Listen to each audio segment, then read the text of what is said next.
Hey everyone, welcome back for today's journal session series, episode 33, and welcome if you're new. My name is Tyla. So this is an interactive series where we journal together and I offer you time and space to write out your answers. Today's journal prompts are all about healthy and productive ways to overcome and resolve conflict. So if you're interested, grab your pen and a journal and let's get right into it.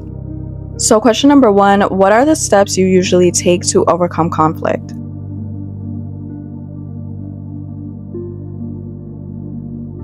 From personal experience, I used to be someone who feared conflict and confrontation. It used to be extremely difficult for me to acknowledge when things were wrong or let someone know when they've affected me in a negative way. And a big part of that was because I feared what would come from me speaking up, or if I would find a solution to a problem and what the consequences would be. As I healed and took the time to really learn what this meant, I actually came to the realization that it stemmed from a feeling of not being heard. So I would feel as though there wasn't a point in speaking my truth when it came to conflict with others, because I've had experiences where I did speak up and was let down or shunned. And in situations where I had conflict within personal issues, that fear of conflict came from having a fear of failing and making matters worse in a situation. If you get anxious when it comes to facing conflict, it will cause you to avoid confrontation, which can block you from having healthy connections and get in the way of being successful within work endeavors as well. Taking time to identify the problem and acknowledging that there is an issue is the first step. It can be stressful, yes, but that really depends on your perception and how you handle it. Changing the way you view conflict will greatly increase the way that you overcome it. A lot of times, conflict and confrontation is associated with arguing, fighting, when in reality, it's just having a simple conversation or just solving a problem. It's possible to have a healthy discussion and express yourself, your needs, and your wants in a healthy way without it leading to some form of an argument or escalating. This may take some work if you've experienced a lot of unhealthy connections and have trauma attached to your idea of conflict. So just be sure to always give yourself time to assess a situation fully before coming to a conclusion on how you should approach the situation to ensure that you can resolve the conflict in a healthy and productive way. So writing prompt number 2 is to write about a conflict you had in your childhood and how you would handle it now.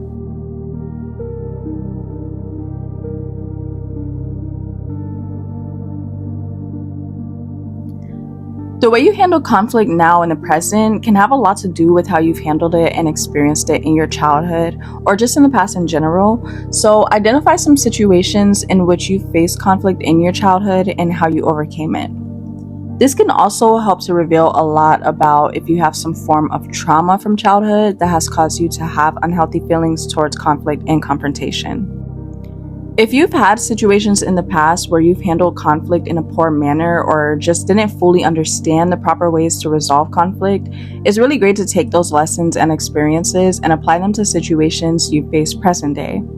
Think about the times you may have said something in an argument that didn't come across how you meant to express it, or a time when you needed to speak up in a work environment or home environment but didn't due to fear, and how that made you feel afterwards when you didn't speak up.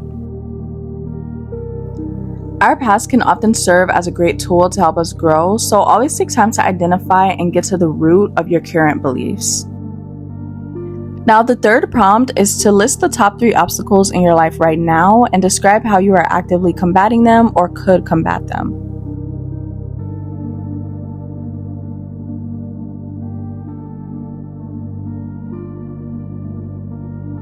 This is a great way to start identifying how to handle conflict.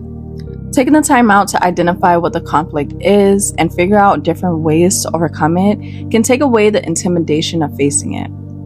If it's conflict with someone else, plan ahead and take time to thoroughly think about what it is that you may want to express and how the problem is affecting you. Choose a good time to have the conversation and the appropriate place, and be mature in the way that you speak by not just putting blame onto them, taking jabs, or coming off aggressive.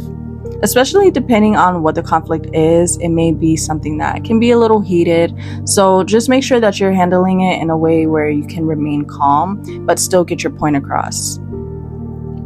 Always be open to listening as well and not just trying to get your point across, but seeing both sides of the conflict. Be sure to discuss how the conflict makes you feel and why it makes you feel that way, no matter how difficult it is to discuss it in order to correctly find a solution on how to overcome it.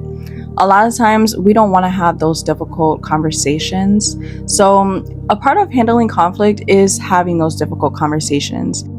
A great thing about having those conversations as well is that through having them, you can oftentimes see a lot of the conflict that you have with someone can be a simple misunderstanding. So talking it through can really help to illuminate the truth behind an altercation. And if you're in a situation where you just feel as though you just aren't being respected and it's more than just a misunderstanding, make sure to always distance yourself from those individuals that are purposely doing things to get over on you and negatively affect you. And always set boundaries for yourself. Boundaries within any situation will always help to reveal who truly respects you and who isn't worth being in your energy.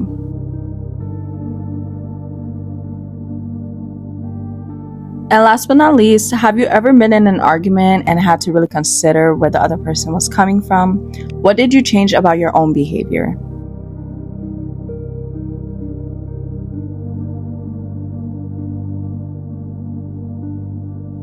Sometimes it's our own fault as to why we can't handle conflict in a healthy and productive way. If you know that you're someone who gets easily offended, has an inflated ego, or are just very prideful, then that will always lead to having trouble with overcoming conflict. It's imperative to have self-awareness and acknowledge when you may be wrong in a situation, and be open to others' perspectives as well. Be aware of your faults and the behaviors you may have to change that will help you to take on conflict and confrontation in healthy ways. You can't receive a positive outcome to a situation if your approach is negative because it won't help in finding a proper solution. That's why I really love journaling, because it helps practice self-awareness and it offers a new perspective that allows us to see things that we may not have seen before. And self-reflection is also a really big part in healing and overcoming certain trauma that we have, overcoming certain ways that we have about ourselves, and helping us to overall become the best version of ourselves. But that is it for this session, you guys. I really do hope that you guys enjoyed. I love these prompts. If you did enjoy, be sure to like, comment, share, and subscribe. I have these sessions every Friday, so feel free to stay and join me in the next one. I will see you guys in my next video. Peace and much love.